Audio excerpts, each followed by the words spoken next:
Someone once said, when people cover up for the misdeeds of others, they are just as guilty as the ones who committed them. Everyone has heard about the death of Jeffrey Epstein and the notorious billionaire lifestyle that he lived and reigned throughout his existence. But how much of this story that we're being told is actually the truth? Today, I'm going to persuade you onto why Jeffrey Epstein did not kill himself. For you to be totally convinced, I will first talk about the heinous crimes he committed, the human rights laws that he infringed upon. Second, the questionable reports from correctional duties, the correctional officers that were on duty, And third, I would like to talk about the considerable amounts of piling evidence that were released from the coroner's report after the autopsy procedure was concluded.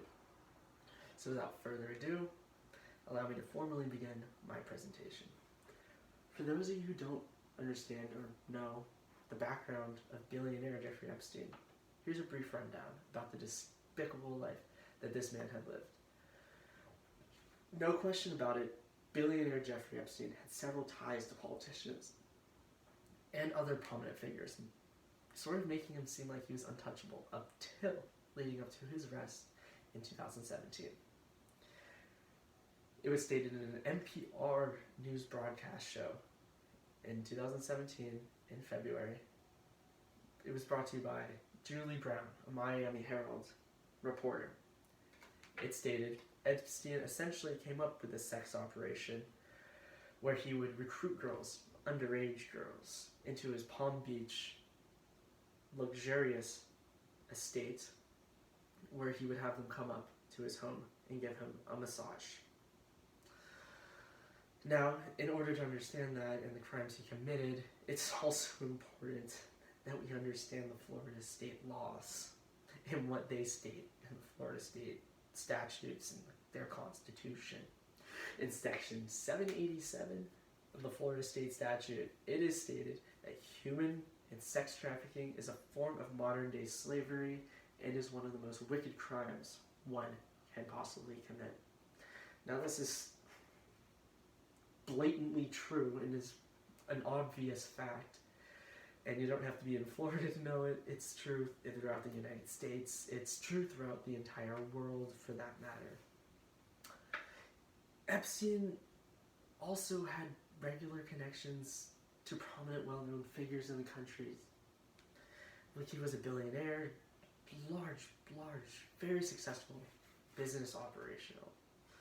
So, this obviously led him to have many ties with prominent figures.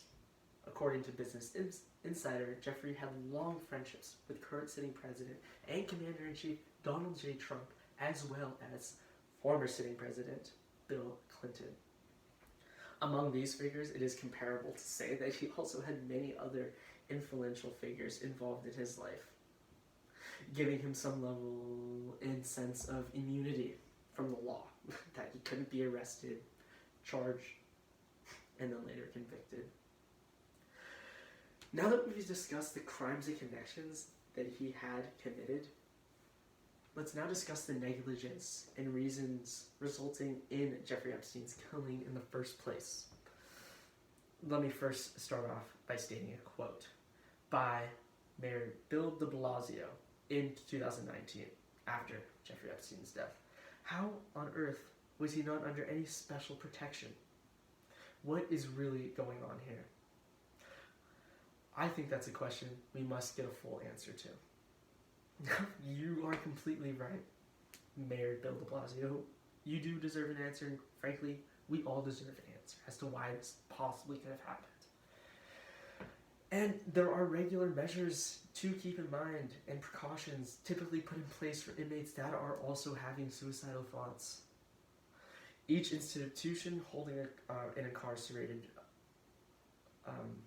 prisoner is required to have rooms to aid inmates that are threatening their lives or threatening to harm others. These are already put in place. This is no accident here. It should have been done in the first place.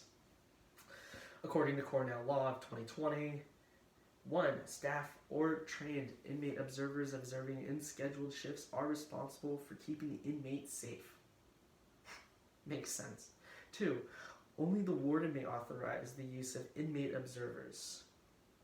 But that makes sense. They run the prison.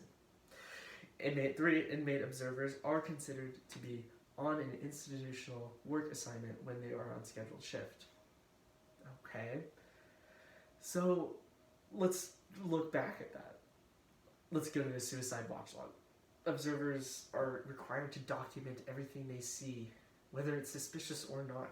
Everything, the entire rundown, so they can pick and place what seems suspicious, what seems like they're going to harm themselves or not.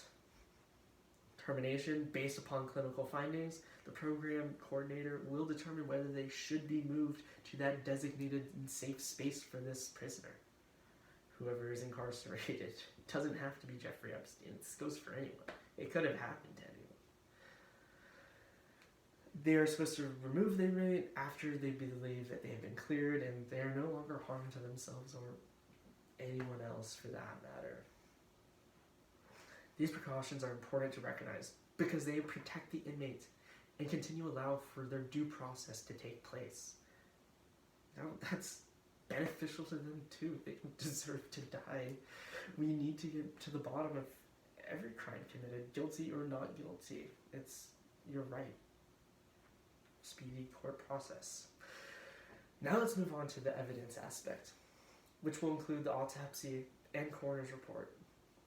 Many doctors around the world and that study all practices agree that Jeffrey Epstein's injuries resulting in death looked far too suspicious to be caused by just any suicide. According to Michael Braden, the former medical chief of New York City in 2020, the laceration found around Jeffrey Epstein's neck looked far too deep, wide, and smooth, and doesn't match with any previous evidence that someone was hanged with. Now that's an interesting point, as Michael Braden just stated, as other medical professionals agree with that statement, that constantly work with this sort of stuff. As the correlation between the weapon and the weapon used and the injuries associated that were found at the crime scene do not in fact line up, there is a considerable amount of evidence and questionability that Jeffrey Epstein was in fact murdered. So today, I hope that I was able to open your eyes and shed some light and bring awareness to you that Jeffrey Epstein did in fact not kill himself.